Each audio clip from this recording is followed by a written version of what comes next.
Ok, então, boa noite ao pessoal todo que está hoje nos assistindo e que tem acompanhado, né, essa série de conversas que tem sido promovida pelo Grupo de Estudos de Extensão Universidade das Mulheres, em parceria com a Pró-Reitoria de Extensão da UFSM, em parceria com o Observatório de Direitos Humanos da UFSM, em parceria com a Universidade Franciscana, né, e com várias outras profissionais da cidade, da área da psicologia, da educação, todas nós motivadas por uma série de questões que ocorreram em Santa Maria, mas quem está atento, né, às notícias do resto do país sabe que nas últimas semanas nós tivemos denúncias de abuso e de assédio sexual nas escolas, também em outras regiões, né, norte, nordeste, e não é de hoje, né, a gente acompanha isso já há algum tempo em vários lugares. E nós consideramos que é um assunto que não pode ser colocado de lado, que tem que ser falado, que tem que ser falado abertamente, que deve estar na pauta, né, tanto dos educadores, quanto das escolas, quanto dos pais. O GEUMA, né, que é esse nosso grupo Universidade das Mulheres, ele já tem atuado em Santa Maria há cerca de 3 anos, promovendo debates, indo às escolas, sempre que nós somos convidados ou chamados, seja pelos professores, seja pelas direções das escolas, nós somos convidados, então, a ir conversar com os alunos, dar cursos de formação para os professores, para garantir, né, que nós possamos ter uma troca e um conhecimento cada vez maior a respeito de como prevenir, né, questões como assédio, abuso sexual das nossas crianças e dos nossos adolescentes. Porque depois que as coisas ocorrem, o que nós temos que fazer é tentar ajudar as vítimas. Mas antes disso, a gente pode prevenir, né? E para nós, a prevenção passa por uma educação que traga questões como a educação sexual nas escolas, a informação sobre as infecções sexualmente transmissíveis, mas também o conhecimento de teorias de mundo, como a teoria feminista, que nos garante olhar para o todo de uma forma mais igualitária e mais solidária seja entre os gêneros, seja até mesmo na questão das hierarquias escolares. Para isso, hoje, eu, Nikellen Viter, que sou professora do Departamento de História da UFSM e estou coordenadora do grupo GEUMA, convidei para conversar conosco, né, duas professoras que eu admiro muito, que são a Suzana de Castro, da UFRJ, e a professora Rita Machado, da Universidade Estadual do Amazonas. Eu vou comentar um pouquinho o currículo delas, né, e depois vou passar a palavra para que elas falem também sobre as experiências delas como educadoras e como conhecedoras da teoria feminista. Então, a professora Suzana de Castro possui graduação e mestrado em filosofia pela Universidade Federal do Rio de Janeiro e é doutora em filosofia, eu vou ver se eu vou falar direito, pela Ludwig Maximilian University of München, e pós-doutora em filosofia na CUNY Graduate Center. Atualmente é professora associada do Departamento de Filosofia e do Programa em Pós-Graduação em Filosofia da UFRJ. A experiência dela na área é principalmente com temas como metafísica antiga, filosofia da educação, neopragmatismo e estudos de gênero. Ela é coordenadora do Laboratório Antígona de Filosofia e Gênero e coordena o projeto de pesquisa de extensão Temas Filosóficos na Literatura. É autora de diversos livros, como Filosofia e Gênero, Ontologia, As Mulheres nas Tragédias Gregas, Poderosas, Aristóteles, uma introdução, entre outros livros e capítulos de livros. E a professora Rita de Cássia Machado, que é professora adjunta da Universidade do Estado do Amazonas, pós-doutora pelo Programa de Pós-Graduação em Educação da Unicinos, doutora e mestre em Educação pela Universidade Federal do Rio Grande do Sul, especialista em Metodologia do Ensino de Filosofia pela Unicinos, onde ela também fez a licenciatura e o bacharelado em Filosofia e o bacharelado em Antropologia Social Latino-Americana. Ela é representante na área de Ciências Humanas e Sociais da Câmara de Assessoramento Científico da Fundação de Amparo à Pesquisa do Estado do Amazonas, líder do grupo de pesquisa Feminismo, Trabalho e Participação Popular e Comunitária, e pesquisa atualmente em áreas que compreendem a problemática das mulheres em relação ao trabalho, movimentos sociais populares, feminismos e epistemologia feminista. É um currículo de peso dessas mulheres maravilhosas que estão aqui comigo hoje.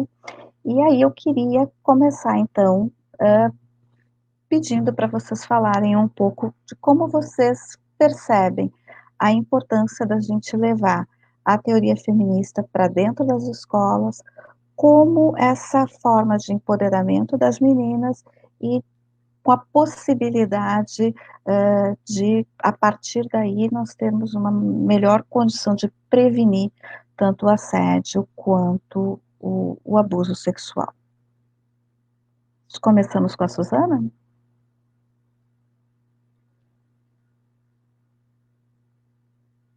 gente tem que ligar o teu microfone, Suzana. Obrigada, Nikellen e Vitor.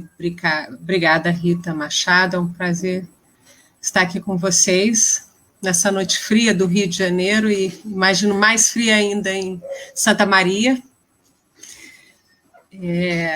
Parabenizo a iniciativa. Eu sempre acredito que a via da conversa, discussão, debate é uma via a que a gente mais deve utilizar, né? Com certeza, para tratar um problema, a gente precisa conversar. E com relação à temática da contribuição do feminismo para a questão do assédio, eu tenho vou fazer uma introdução mais geral e depois abordar pela minha perspectiva atual, como uma feminista descolonial. Eu me lembro quando eu era pequena, nova, adolescente, criança, eu ia para a escola a pé. Eu morava e a gente subia, eu sou a mais velha de 3, e a gente subia a Marquês São Vicente, na Gávea, e minha mãe já tinha se separado do meu pai, e um dia, eu não sei se eu falei, mas alguém comentou que tinha um rapaz que me seguia até a escola. Aí ela, muito preocupada, separada do meu pai, falou com um amigo que tinha um irmão que era delegado e eles fizeram abordagem com o rapaz. Eu tinha, na época, 11, 12 anos, não me lembro. E ele disse, mas ela passou aqui no bar e riu para mim. É evidente que os homens, a cultura machista, ela interpreta certos comportamentos femininos como sendo convites. Imagina, uma menina de 12 anos ri para a pessoa, um homem, marmanjo, bebendo num bar, e ele acha que é um convite. Isso é óbvio que tem um traço, uma raiz na educação, de como mulheres são educadas. Assim, eu não digo que eu nunca fui a menina risonha.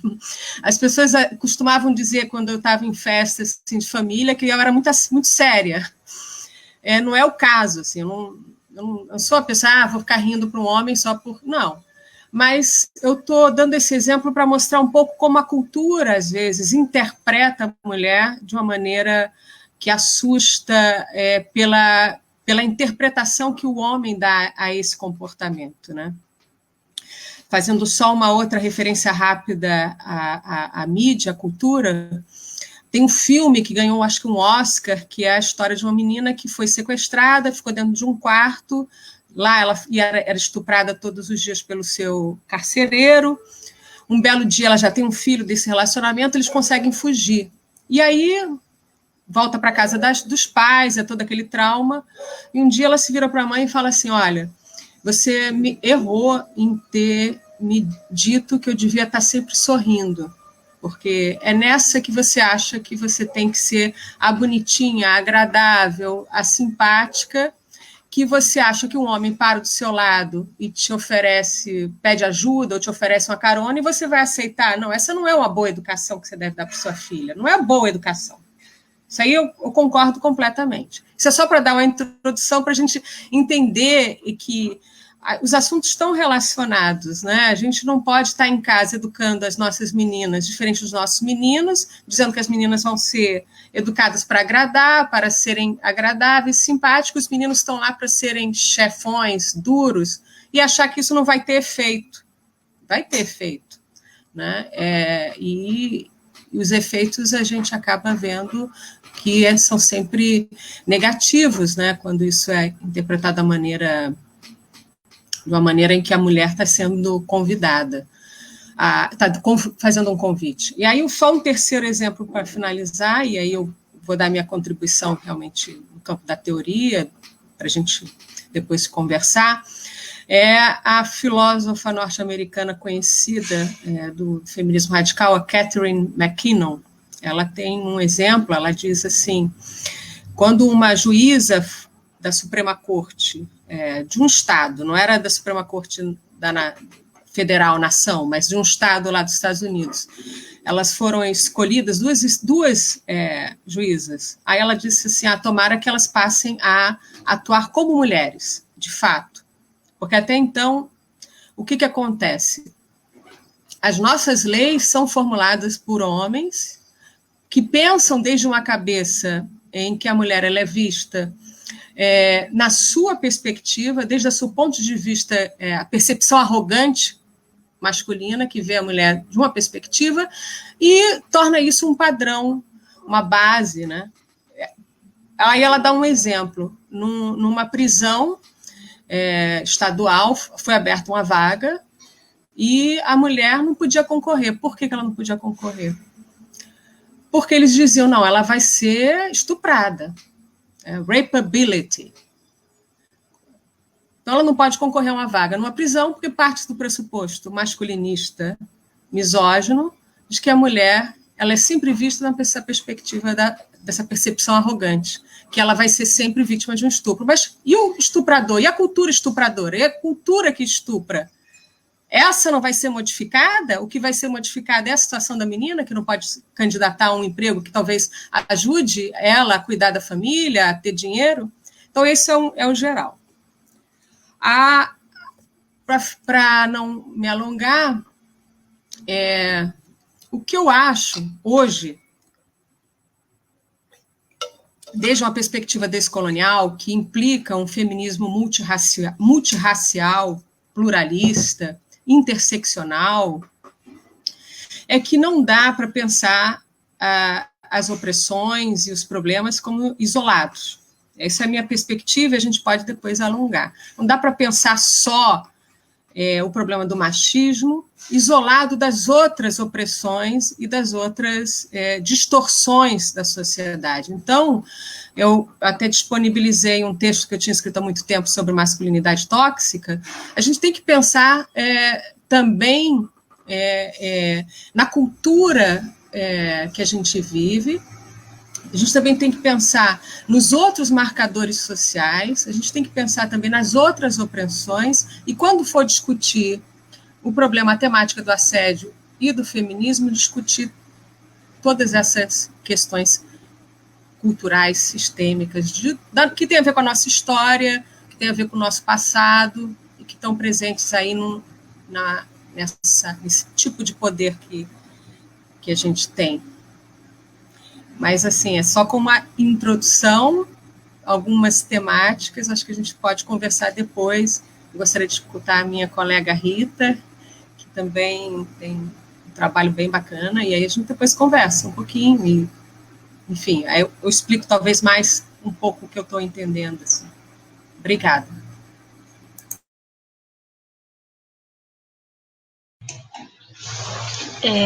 Boa noite a todas, todos e todes. Eu queria agradecer a Nikellen pelo convite. Nós não nos conhecemos pessoalmente, né, Nikellen? Mas eu tô doida para te conhecer e te dar um abraço, porque a gente tem muita empatia uma pela outra e sem nunca ter se visto, assim, né? Assim, empatia de ouvir falar. A primeira vez que eu ouvi falar de ti foi pela Suzana, né? A Suzana, depois eu escutei a live de vocês, enfim. Essas questões que a gente não explica muito bem pela razão, né? Assim, pelo sentir. Então, eu queria te agradecer pelo convite, né? Dizer que é um prazer estar aqui falando sobre algo que é tão pulsante para a gente, né? Para mim, que sou feminista há 20 anos, né? Primeiro livro que me caiu no colo e que me confessou feminista, como vai dizer a Graciela Herrero, né? Foi O Poder do Macho, de Eliette Saffioti. E quando eu li esse livro, eu pensei assim, nossa, tem alguma coisa de errado com tudo, né? Inclusive, a partir dali, eu fui me dando conta de que eu era uma oprimida da história, né?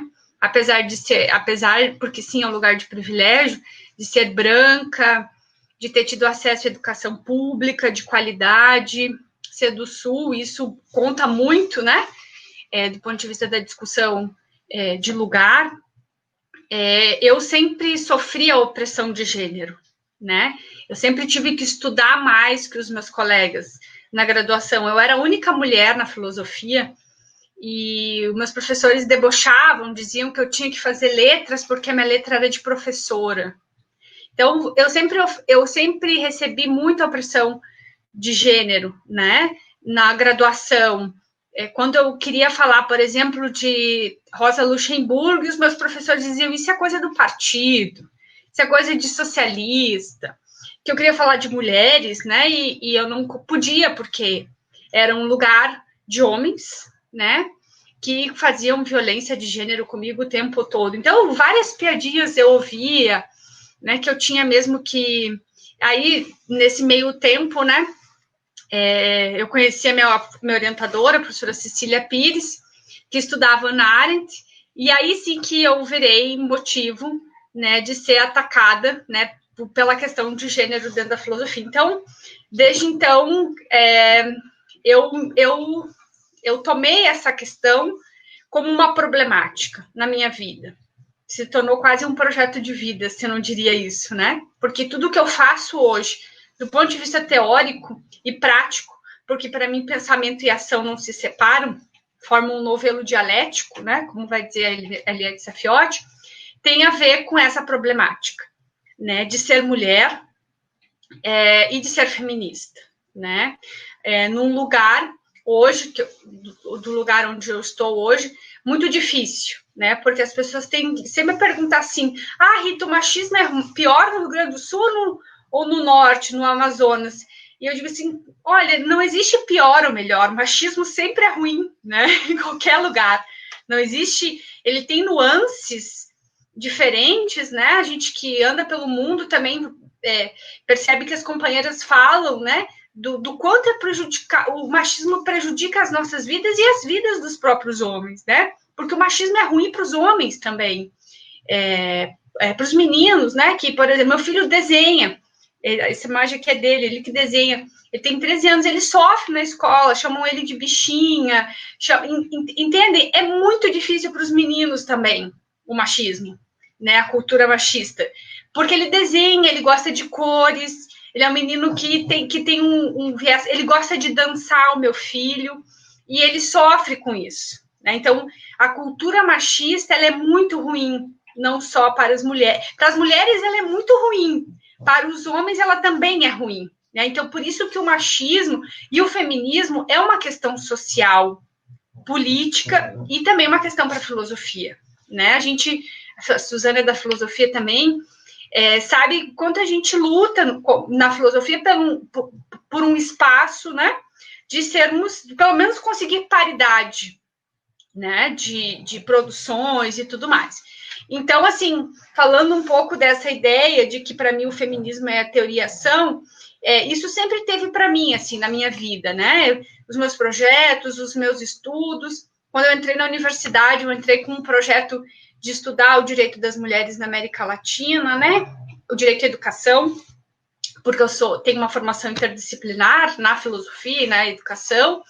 E foi um projeto, assim, que foi muito, muito, muito importante para minha formação como professora da universidade. Porque o lugar onde eu estou não me permite, eu nem quero mesmo estar no lugar do cânone, da teórica, né? Não. Aonde eu estou, é necessário colocar o pé no chão, né? E pensar a partir da prática, né? O pensamento e ação.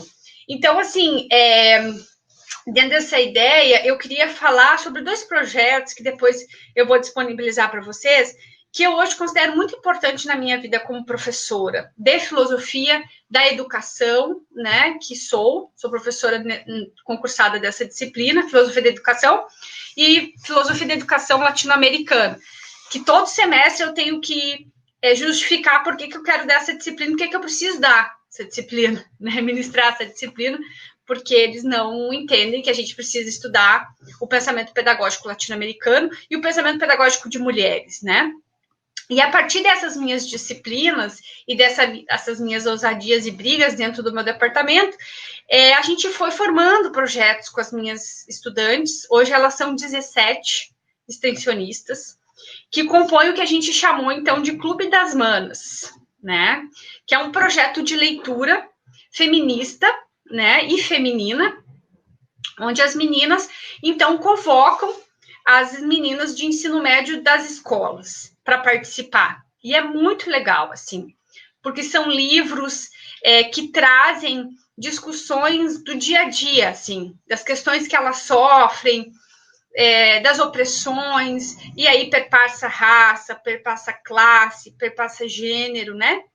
Elas são muito criativas, assim, eu fico encantada, porque elas disseram, professora, esse mês nós vamos estudar um livro da Chimamanda, né, vamos estudar uma nigeriana, vamos estudar, elas correm, assim, né, vamos estudar o manifesto da Nancy Fraser, enfim, então, é um clube que elas se auto-organizam, né, elas chamam uma professora para mediar, uma professora seja do ensino médio, enfim, e participa ali tanto as meninas das escolas de médio como as meninas da universidade. Um espaço muito rico. Tem uns textos aí que eu vou passar para vocês conhecerem um pouco a experiência do ponto de vista metodológico da construção dessa experiência, né, da extensão, e também do ponto de vista teórico, né, o que nos orienta. E o que nos orienta muito é a tese da Mariana Ochoa, que é uma grande teórica mexicana, né? Eu gosto muito das mexicanas e das argentinas, assim, tem uma paixão especial, que é a coordenadora, então, do Centro da Mulher no México, né, ligada à UNAM. Então, ela tem uma tese da pedagogia feminista, que é muito interessante, que é a necessidade de uma educação feminista feita por feministas, né? No combate ao machismo, ao sexismo, ao patriarcado, né? Então, é muito interessante, vale a pena a leitura, né, desses textos da Ochoa. E tem uma colega também de Pelotas, a Márcia Alves, não sei se vocês a conhecem, que é da Faculdade de Educação, que tem orientado uns trabalhos e tem me chamado aí para as qualificações também de estudantes que estão pesquisando a necessidade de uma pedagogia feminista brasileira. É muito interessante esse trabalho, acho que vale super a pena quem é formador, eu sou formadora, eu leio muito sobre isso, né, porque também sou professora de filosofia da educação e acho que vale a pena essas referências como referências teóricas. E agora, esse projeto aí que a gente ousou, né, Suzana, enfim, que ele vai chegar aí com a gente, que é As Pensadoras, né, que é um projeto nosso, né, das mulheres, claro, iniciou com as mulheres da filosofia, né, as mulheres principalmente do GT, do nosso GT de Filosofia e Gênero, mas hoje já é um projeto bastante interdisciplinar, né, a gente tem avançado na necessidade de de ser um projeto interdisciplinar, e que tem a perspectiva de criar uma escola feminista mesmo, né, que estude teoria feminista, né, do ponto de vista da teoriação, né, nunca separando aí, e que possa trazer para a escola de formação feminista, né, e aí aqui a gente percebe que tem uma outra concepção de educação, né, que não é essa educação da universidade, das ementas, que pouco deixa a gente fazer além disso, né? Se a gente faz é porque a gente gosta muito de romper com a lógica, e rompe mesmo, mas que se possa se pensar e possa usar em experiência até para provocar os currículos das universidades, que são currículos machistas, misóginos, né? Acho que cada uma de nós aqui tem uma experiência ruim para contar da universidade, né? E que isso possa estender lá na educação básica, né? Porque o projeto do Clube das Manas tem tanta coisa boa para contar, tanta experiência de meninas que, por exemplo, hoje não acreditam mais no mito do boto, né? Do boto rosa. O boto é o estuprador no Amazonas, não é um mito, né? E que questionam esse mito, né? É interessantíssimo. Eu também encerro aqui minha participação. Acho que é importante a gente dialogar, né, sobre essas experiências, aí me coloco à disposição.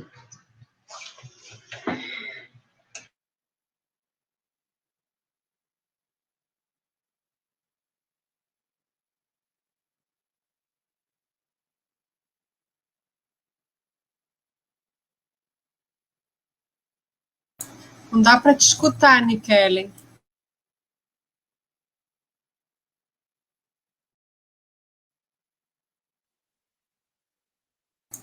Também não.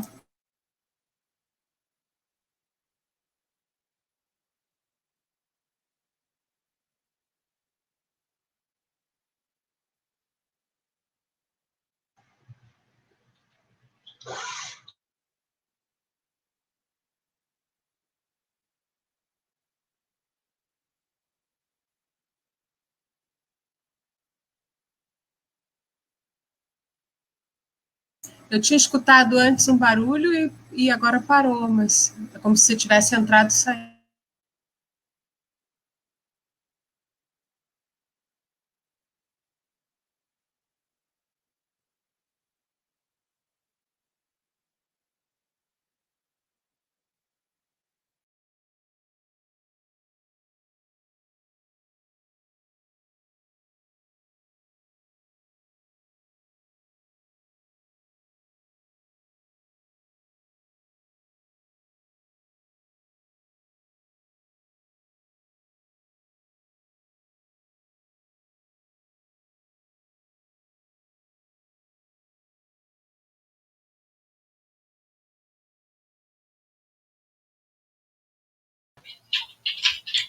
Oi, melhorou agora? Deu para... Tranquilo? Então, tá bom, vamos ficar sem fone, então. E aí eu estava, então, fiquei com essa palavra, né, teoriação na cabeça, e para mim é muito caro a ideia de que a teoria feminista, ela nos propõe um deslocamento de olhar em relação ao mundo, e que isso é a base que nos permite reescrever o que nós temos, que é e que são esses currículos masculinamente centrados, né?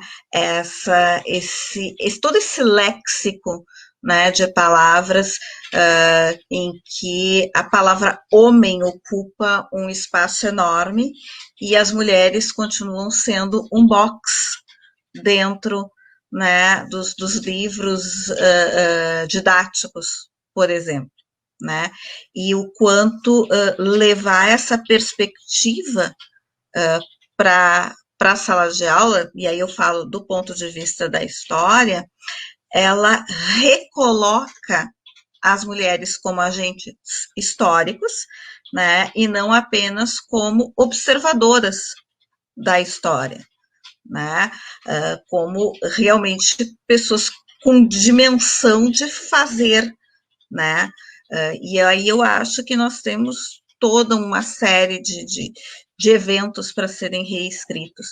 E o que me chama é quanto isso tem uma potência muito forte para que as meninas, ao se verem como agentes históricos, consigam ocupar esses espaços na sua própria vida. Né? É impressionante o quanto a gente ouve as meninas dizendo que tem vergonha de falar em público, que não se sentem seguras para expor as suas ideias. E às vezes até meninas dentro da universidade, elas me dizem assim, mas o menino citou 3 autores que eu não conheço, e aí eu prefiro ficar quieta a ele achar que eu sou burra. E aí eu sempre brinco com elas, porque às vezes estão nos primeiros semestres, né? Eu digo, meninas, considerem 2 coisas. Primeiro, não existe perfeição, e, portanto, é possível que eles conheçam autores que vocês não conheçam, mas vocês também devem conhecer autores que eles não conheçam. Segundo ponto é que, no primeiro semestre, com 17 anos, considerem a possibilidade do garoto estar mentindo.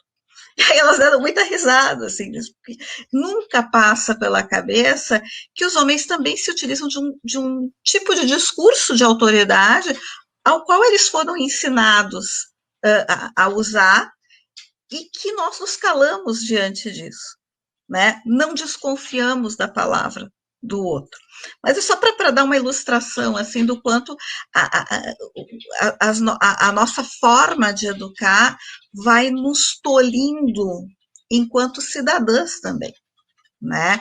Claro que ela vai exercer outras pressões em cima dos meninos que não estiverem dentro, né, do modelo da masculinidade tóxica, e aí o texto que a Suzana escreveu e nos indicou, eu já coloquei ali no chat, tá, com a página, então quem quiser já dar uma olhada, já copiar, depois vai ficar na nossa descrição.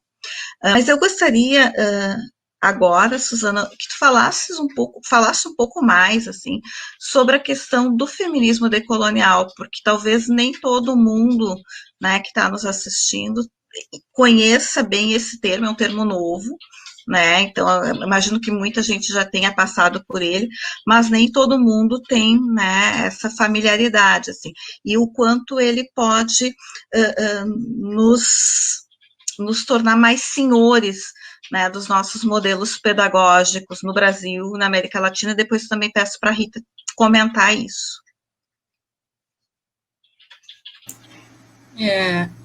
Obrigada, Michele. Eu acho que você tá, assim, uma boa orientação pedagógica, romper com essa indisposição a colocar-se que as meninas e nós mulheres, né, temos. Acho que isso é uma forma de intimidação, mas é cultural.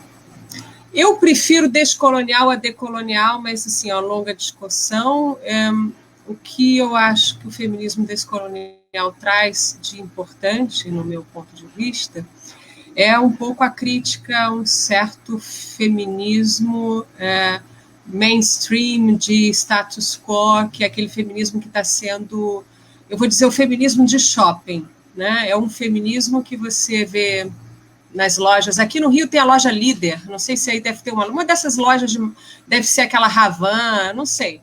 Aí você compra aquela blusinha feminista, né, da Mulher Maravilha, eu sou a menina que luta, e aí você observa que o feminismo foi, de alguma forma, absorvido por uma linguagem né, que está na televisão, talvez. E isso desvia. Eu até soube, eu nunca vi Big Brother, mas eu soube que essa nova última temporada, as meninas eram feministas, assim, mas eram também racistas, enfim.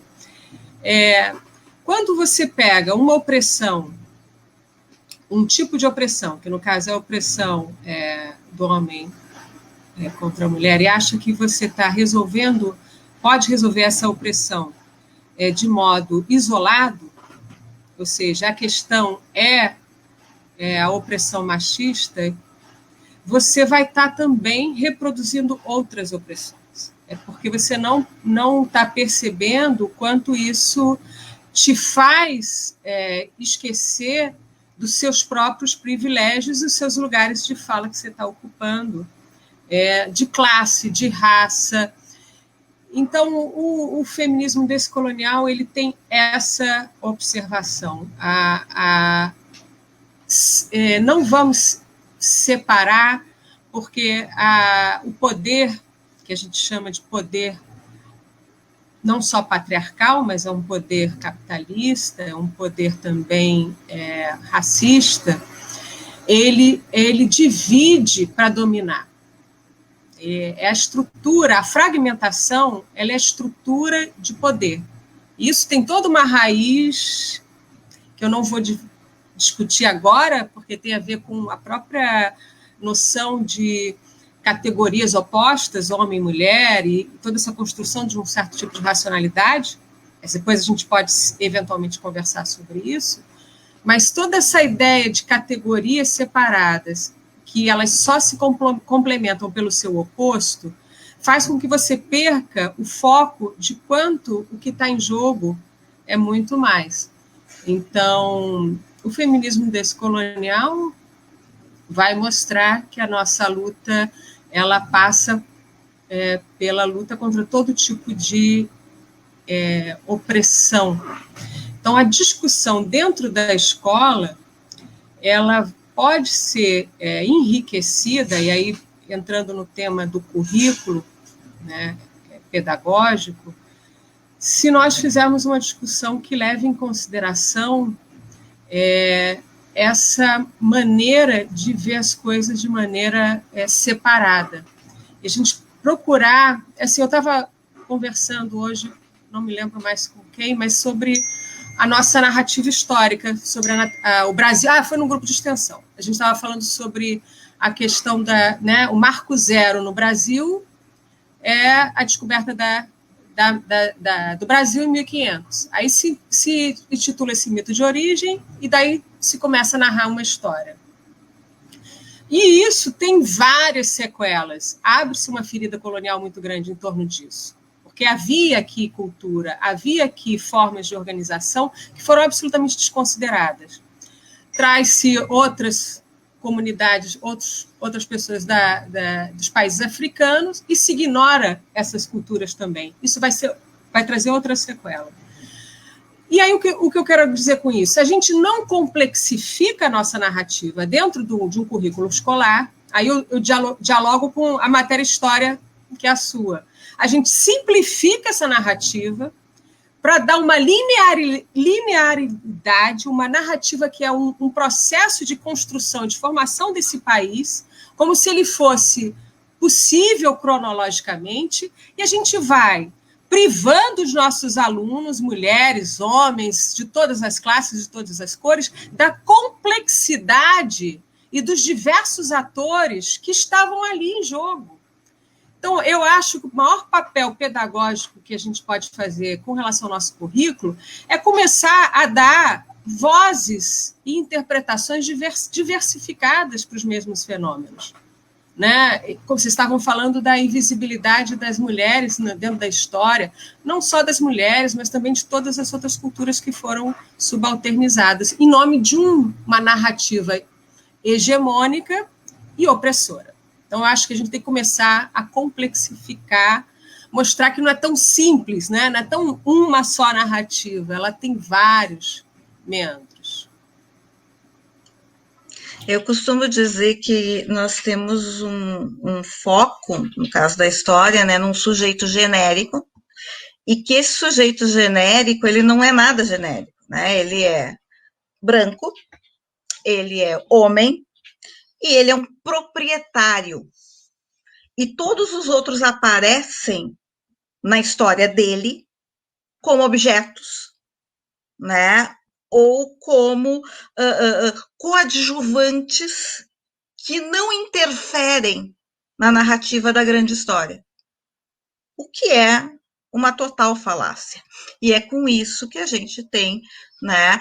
Então, quando a gente fala de educação na escola, a gente não está falando apenas de entrar com coisas novas no currículo, mas de olhar para o que a gente tem e narrar e pensar isso de forma diferente, porque isso também constrói cidadãos mais perceptivos do seu mundo, né? E dessa complexidade do mundo.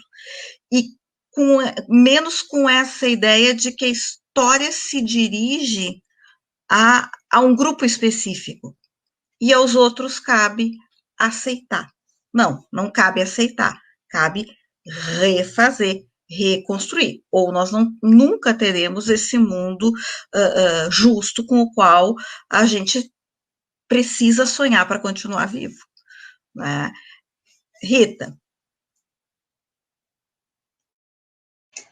Esse mundo que a gente precisa sonhar juntas, né, Nikele, a utopia feminista, né? A gente precisa ter isso como horizonte, né? A utopia feminista é importante para a gente continuar marchando e lutando, né? E não se calando. Eu acho que esse movimento de não se calar é muito importante, né? A minha frase no Facebook lá é Rita, não me calo. Porque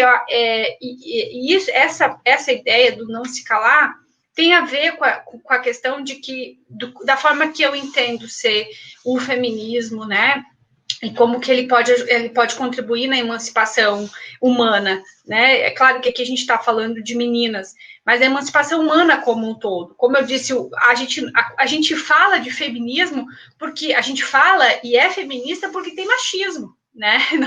Não é porque a gente está inventando outra coisa, né? Não é como se fala e o preconceito horroroso e hediondo que rola, né, de que feminista é mal amada, feminista é isso, que é um horror, né?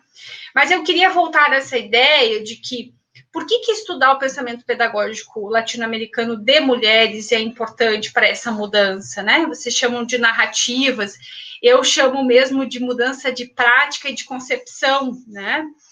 Porque transforma mesmo, sabe? Eu pela experiência que eu tenho de sala de aula, quando eu levo para as minhas aulas textos de mulheres como Gabriela Mistral, acabei de postar um texto meu aqui sobre as pioneiras da educação no Brasil, né? A gente agora está tentando pensar na América Latina. Quando eu levo um texto de Nízia Floresta, quando eu levo um texto de mulheres para discutir o pensamento pedagógico, a gente possibilita que esses estudantes também pensem, né, suas propostas a partir disso, né, e criem outras epistemologias, né, que não seja essa epistemologia sempre do centrado, né, como você bem disse, do homem centrado, né. Então, assim, você não tem noção do quanto, depois que eu cheguei no meu campus, né, como meus colegas costumam dizer, não tinha nenhuma feminista aqui, surgiu pesquisas, trabalhos de TCC, né, que tenham como interesse problemático de pesquisa a educação de mulheres, a educação feminista, né, até a questão da violência contra a mulher. Eu não atuo nesse tema, assim, não saberia nem como orientar um trabalho sobre violência doméstica, né, do ponto de vista de que implica outras áreas, né, enfim, conversar com outras áreas. Mas, assim, como surgiu, né, no meu campus essa problemática, né, e pesquisas e projetos, né, então isso é muito importante, né, estudar o pensamento pedagógico, porque isso que eu disse, ao retomar o pensamento dessas mulheres, filósofas, não filósofas, educadoras, historiadoras, a gente possibilita a construção de novos pensamentos, de novas estruturas, né? Por exemplo, eu fico orgulhosa que as minhas orientandas saem dos cursos de educação e chegam na escola média e já chegam implementando o Clube das Manas, chegam implementando projetos, né? Tem uma que me escreveu hoje, que está em Tonantins, que é uma das cidades mais perto de São Gabriel da Cachoeira, no Amazonas, que é a população mais indígena do Brasil, né, 100% de população indígena, né, elas estão lá estudando a importância das indígenas não ficarem mais tão caladas diante da violência. Tem muita violência dentro das aldeias contra as mulheres, muita violência, vocês não fazem ideia, né? Então, elas estão trabalhando com um projeto de escuta das indígenas. Então, assim, foi uma orientanda minha, fez um trabalho sobre a discussão de gênero em comunidades não tradicionais, né? Do Médio Solimões. Então, eu fico muito contente, porque isso mostra que o teu trabalho tem uma extensão, né? E isso muda a vida, né? Porque as pessoas têm, claro que elas deveriam ter respeito, mas elas passam a pensar melhor quando dizerem as coisas. Por exemplo, as minhas estudantes, que são 17, elas ocupam quase todo as licenciaturas do meu campus. Elas não permitem mais que professor assedie elas. Não permitem. Sai com nota de repúdio. E dá uma balbúrdia, né? Não permite mais que os professores as assediem. O último acontecimento foi que a aluna perguntou ao professor, mas aí dentro dessas teorias biológicas as mulheres não aparecem? Aí o professor fez uma baita de uma piada machista, e aí a minha aluna se mobilizou, e o centro todo ele teve que pedir desculpa, entende? Ele teve que pedir desculpa. E eu penso que isso é pensamento-ação, eu penso que isso é importante, né? Porque isso sai do ponto de vista do que o feminismo é algo teórico, que a teoria feminista é algo teórico. Não, a teoria feminista é movimento feminista, é ação feminista, é teoria feminista, né? Enfim, é esse novelo que a gente nunca sabe quem tá em quem, né? Enfim, então, para comentar um pouco isso, eu postei um texto aí que é um pouco sobre o pensamento pedagógico das brasileiras, né? As pioneiras da educação no Brasil. Não são os pioneiros pela educação, tá? Essa é uma crítica que eu faço. Não é Anísio Teixeira, o pioneiro da educação no Brasil. E aí a gente precisa trazer isso para os nossos currículos de formação de professores e encorajar as nossas professoras da escola a trabalhar com esses temas, sabe? Encorajar, dando ferramenta teórica, oferecendo cursos, mini cursos, né? Agora a gente está com um mini curso sobre feminismos no Brasil com a Ilse, que é um mini curso que vem recheado de coisas muito interessantes, né? Conceito de interseccionalidade, conceito de gênero, conceito de raça, né? Então, a gente pretende, nas pensadoras, ser esse lugar, né, de fôlego teórico para sempre estar se movendo na ação. Então, eu espero ter contribuído, né? Todas vocês fazem parte do Instituto, queria que vocês acompanhassem também, participassem do projeto, porque foi o que eu disse ontem, assim, o projeto vai ser o que a gente quiser que ele seja, né? Se a gente quer como utopia feminista, né? Se a gente quer uma América Latina feminista, e se cuida ser machista, que a América Latina vai ser toda feminista, nós precisamos produzir nesse caminho, né? Senão, não vai ser possível, né? Então, é isso. Espero ter contribuído. Foi um prazer ter conversado com a Suzana, apesar de a gente se deslocar do ponto de vista do lugar, né? Eu estou no marxismo, ela está no decolonial, mas a gente se encontra no que diz respeito à nossa utopia, né, Suzana, que é acabar com o machismo, com o patriarcado, com o capitalismo e com qualquer forma de opressão, que é horrível, né? É horrível, é violenta, né? É isso. Foi um prazer conversar com vocês. Te agradeço, Rita, agradeço, Suzana. Só antes da gente finalizar, né, comentar o que tu trouxe, que eu acho que é uma coisa que também é muito cara para a Suzana, que é a questão da literatura, né, como um dos caminhos, né, quando tu traz o Clube das Manas, é um clube de leitura, né, e o quanto a literatura pode ser um desses nossos espaços, né, de alcançar essas meninas, de fazê-las questionarem, né, a vida, o mundo. Eu acho que nós ainda temos uma escola focada demais em constituir crianças, adolescentes e jovens cujo papel como educando é dar respostas. E na minha utopia, a formação do educando é para que ele faça perguntas, cada vez mais perguntas, né? E perguntas sobre tudo, de forma a poder extrair respostas verdadeiras, seja de si mesmo, seja dos professores, seja, né, do sistema, e aprender a lidar com isso.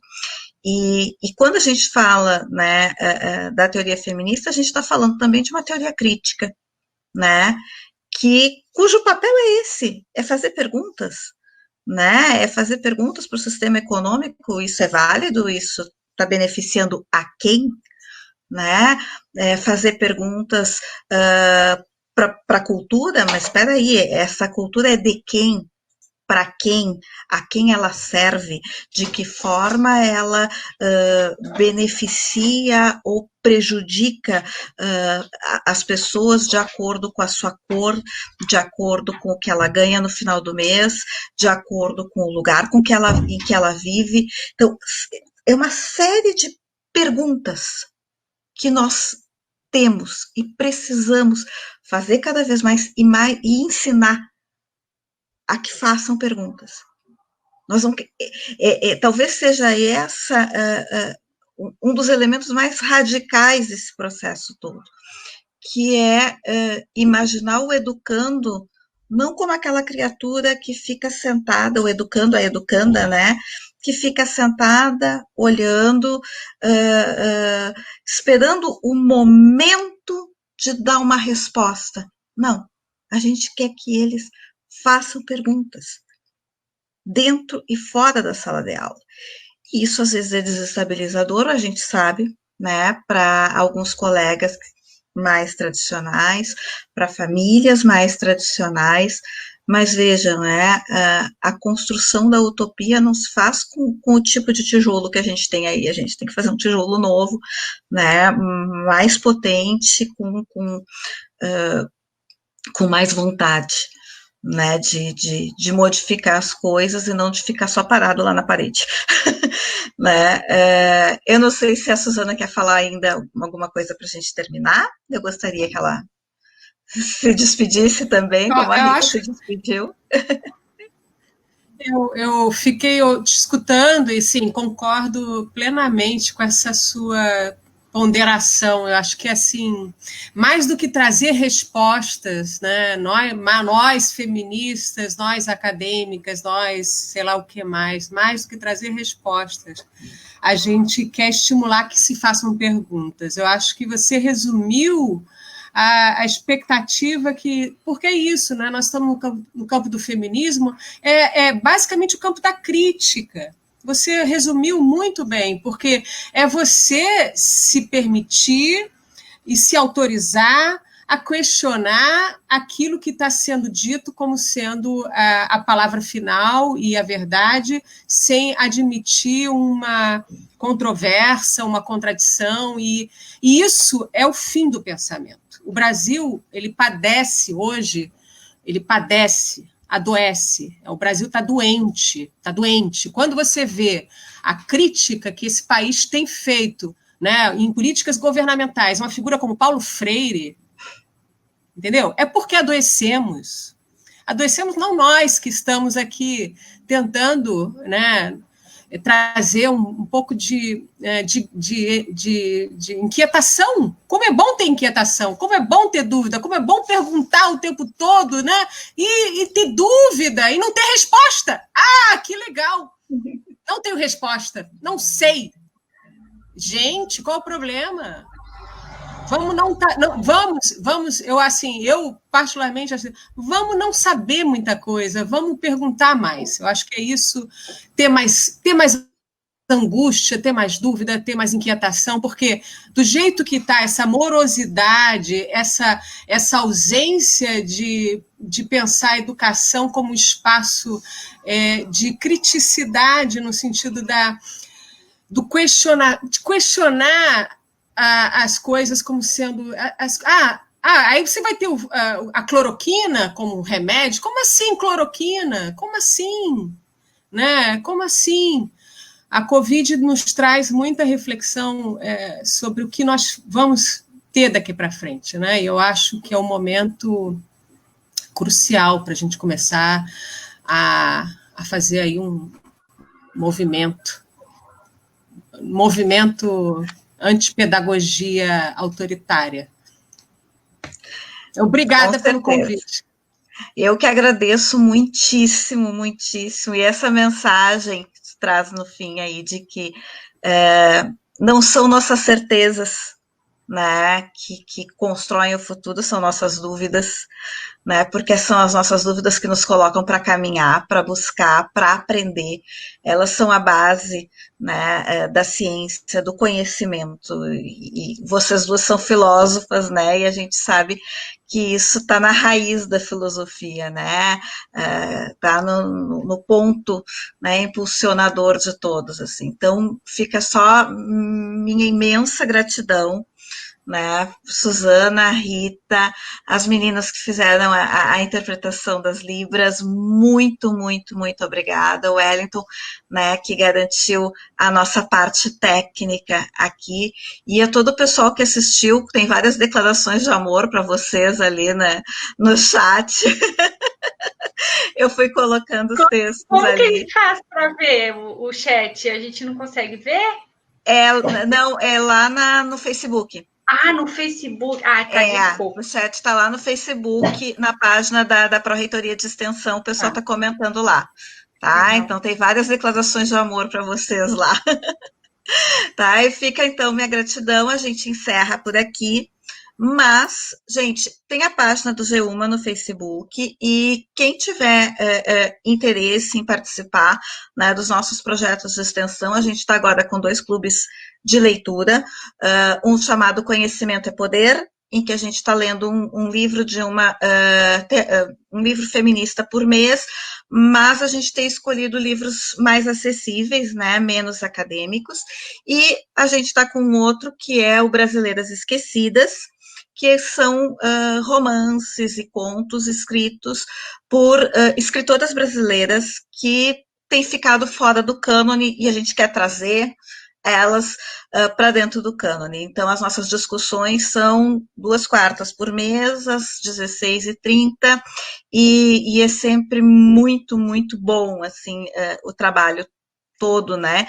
E é um grupo aberto, tá? Então, fica o convite.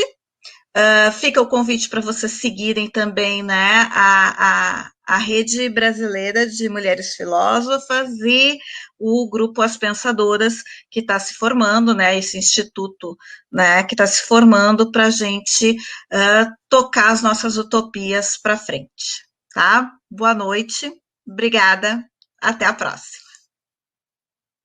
Boa noite, um abraço. Um abraço. Boa noite. Boa noite. Boa noite.